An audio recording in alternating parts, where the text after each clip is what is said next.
akwa aka n'ihe ebe ahụ ịlaruo n'ụlọ gị taa. Ọ bụghị tacha ya ebe a ga bịa nyụọrọ anyị ahụ. Onwe mgbe anyị dara akwa na wedding canopy na anọ n'udo.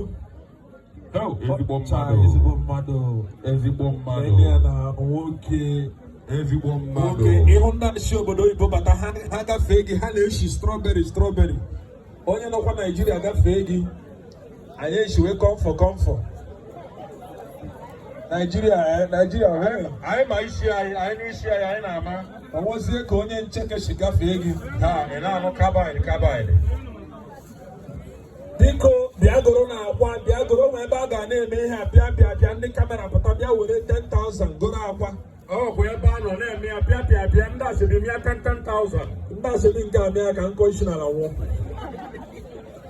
Omenube. Ịba ndị asịrị nke a ọkwa level so. No, asịkwa na ha enwere mmadụ ha ịdị nọ plus hapụ. Ha na-amazụ na these days hapụ pọs n'ime ụlọ. Enwe mgbe nwaanyị na-ekweta na o ji ego ntiri pọs ya efu. Biko kee ndị ọgọ anyị ndị agba ugo. Bikonu bịabanụ.